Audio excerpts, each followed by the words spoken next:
विश्व कैंसर दिवस हर साल 4 फरवरी को दुनिया भर में WHO, संयुक्त राष्ट्र, सरकारी और गैर सरकारी स्वास्थ्य संगठनों द्वारा रणनीति और कैंसर से लड़ने के साथ साथ इस बीमारी, इसके उपचार के बारे में ज्ञान प्रदान करने के लिए किए गए सभी प्रयासों को मनाने के लिए मनाया जाता है। और एहतियाती उपाय। इस कार्यक्रम का उद्देश्य लोगों को कैंसर पैदा करने वाले विभिन्न खतरनाक कारकों जैसे तंबाकू का उपयोग, अधिक वजन या मोटापा, फल या सब्जी का कम सेवन, कम या कोई शारीरिक गतिविधि, शराब, प्रदूषण, इंडोर धूम्रपान, आनुवंशिक रूप से जोखिम कारक ओवर एक्सपोजर के बारे में बताना है। आज हमारे साथ विश्व कैंसर दिवस पर प्रसिद्ध व सर्जिकल ऑन्कोलॉजिस्ट हरीश केला, जिन्होंने होने वाले विभिन्न कैंसर संबंधी बीमारियों के बारे में बताया और उससे अवगत किया। किस तरह के कैंसर होते हैं, क्या है उसका इलाज और रोकथाम, तो आइए मिलते हैं डॉक्टर हरीश केला से। दर्शकों, इस वक्त हमारे समक्ष है डॉक्टर हरीश केला। आप एक सर्जिकल ऑन्कोलॉजिस्ट हो। सर, हमारे चैनल में आपका स्वागत है। सर, हाँ सर, हम आपसे ये जानना चाहेंगे कि आज वर्ल्ड कैंसर डे है, तो आप ये बताइए कि वर्ल्ड कैंसर डे के उपलक्ष्य में आज के इसमें देखा कि ओरल कैंसर का प्रमाण काफी बढ़ते जा रहा है, तो आप ये बताइए कि इनिशियल स्टेज में किस तरह के पेशेंट्स कैंसर के प्रॉब्लम लेकर आते हैं, उस बारे में आप बताइए। पेशेंट को कम से कम मुंह में एक अल्सर रहेगा। इनिशियली अल्सर वो जो रहता है छोटा अल्सर रहता है और पेशेंट उस तरफ ध्यान देता नहीं है, और कुछ टाइम समय में अल्सर काफी बड़ा हो जाता है। और ये आपका होता है टोबैको यूज करने से, स्मोकिंग और पान, गुटखा, मसाला, खर्रा, ये सब चीजें खाने से जो रेगुलर खाता है 10 से 20 साल तक, उसको अल्सर होने के चांसेस ज्यादा है। और अल्सर हो गया तो उसमें कैंसर बनने के चांसेस 50% के ऊपर रहते हैं। तो जल्द से जल्द अगर अल्सर रहता है तो उसकी बायोप्सी अपने कर लेना चाहिए। और आदमी चालू करता है एज ए एंजॉयमेंट के लिए स्टार्टिंग से, लेकिन बाद में वो आदत गिरने से आदमी उसके अपने अगर टोबैको भी यूज करता है, वो स्मोकिंग भी करता है, तो कैंसर होने के चांस डबल 100% हो जाते हैं। अगर सिर्फ अल्कोहल लेता है और वो भी एकदम लिमिटेड टाइम में और एकदम मिनिमल अमाउंट में, तो वो रिस्क फैक्टर नहीं है। लेकिन वो तंबाकू, टोबैको, स्मोकिंग के साथ में अगर लेता है तो वो काफी माने हाइयर रिस्क फैक्टर हो जाता है। और उसमें बाकी फिर अपर जितने भी जीआई ट्रैक्ट है, अपना ओरल कैविटी, इसोफेगस, स्टमक, इन सब में अल्कोहल का ज्यादा रोल है कैंसर करने के लिए। ओरल कैंसर में आपको मुंह में एक अल्सर रहेगा, छाला रहेगा, बाकी कभी कभी दांत दुखना, दांत के नीचे अल्सर हो जाता है, टंग पे, जुबान पे अल्सर आ जाता है, और कभी कभी ब्लीडिंग के चांसेस भी रहता है अल्सर से। और आपको पेन रहेगा, कान में कभी दुखना और जबड़े में भी कभी दुखना चालू होगा। तो ये लोकली एडवांस डिजीज का साइन सिम्टम्स रहता है। पहले तो हम ओरल एग्जामिनेशन कर लेते हैं और उसमें अल्सर किस टाइप का है, भाई पैच है या फिर काफी बड़ा ग्रोथ है, वो देखना हो जाता है। उसके बाद हम उसकी बायोप्सी ले लेते हैं। बायोप्सी की रिपोर्ट जैसे 2-3 दिन में मिल जाती है, उसमें मालूम पड़ जाता है कि कैंसर कौन से स्टेज में है, माइल्ड है, मॉडरेट है या फिर सीवियर। और उसके बाद में उसको एक स्कैन करवा लेते हैं, जिसको बोलते हैं सीटी स्कैन। एक नेक का सीटी स्कैन करवा लिया तो उसमें आइडिया आ जाती है कि कैंसर कितना दूर फैला हुआ है मुंह में। तो उसके बाद फिर हम लोग आगे प्लानिंग मैनेजमेंट करते हैं। अगर अल्सर आता है मुंह में तो किसी डॉक्टर ने अगर बायोप्सी सजेस्ट की है, बायोप्सी बोले तो क्या है, छोटा टिश्यू लेना है अपने को मुंह में से, अल्सर पूरा नहीं निकालना है, छोटा टिश्यू लेके उसका चेकअप करना है। तो बायोप्सी ज्यादा मस्ट है।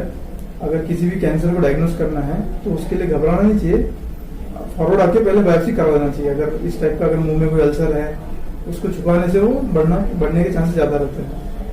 अगर ओरल कैंसर अगर एडवांस स्टेज में आता है तो हम लोग सिर्फ ऑपरेशन इसलिए करते हैं अगर वो ब्लीडिंग कर रहा है या फिर कुछ उसमें फंगेटिंग मास हो गया है, तभी हम लोग थोड़ा सर्जिकली डिवेलपमेंट करते हैं। वैसे नहीं तो उसको इंडक्शन कीमोथेरेपी देते हैं हम लोग 6 साइकिल का, और उसके बाद कीमोथेरेपी होने के बाद हम लोग फिर से रिसर्च करते हैं। और रिसर्च करने के बाद में फिर अगर कैंसर छोटा हो जाता है कीमोथेरेपी देने के बाद में, तो फिर सर्जरी करते हैं। अगर सर्जरी करने के लायक नहीं है तो हम डायरेक्ट रेडिएशन थेरेपी के पास भेज देते हैं।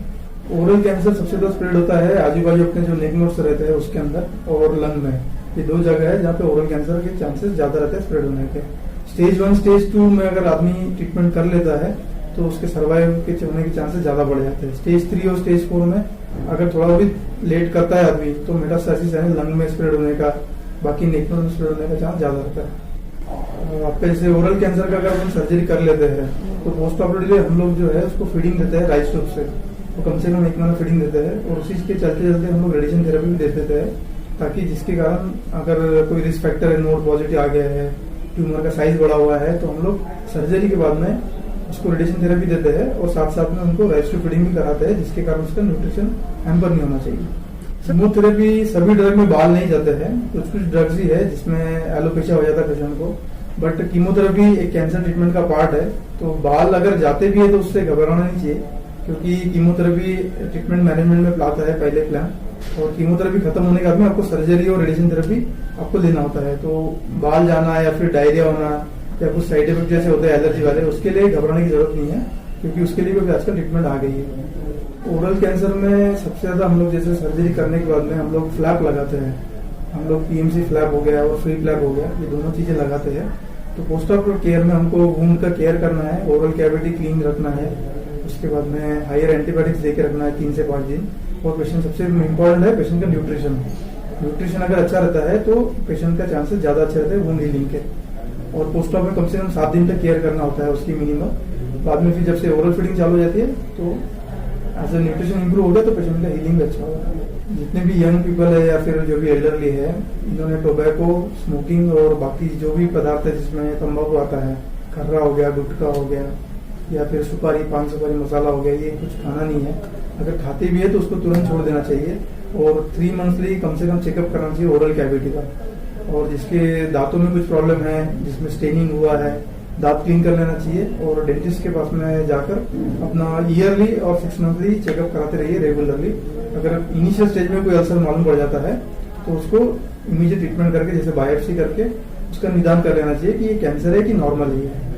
तो इतना मिनिमम ये करता है आदमी तो भी ओरल कैंसर प्रिवेंट हो जाता है।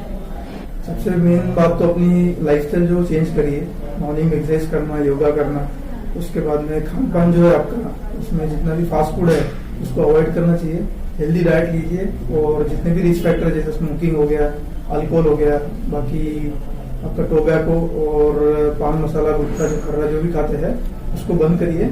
और ईयरली और 6 मंथली आप अपना एनुअल चेकअप कराते रहिए डॉक्टर के पास में। अगर कोई आदमी इन सब चीजों का व्यसन और जिसको आदत लगी है जो यूज करता है तो इतना भी अगर कर ले वो तो जल्दी कैंसर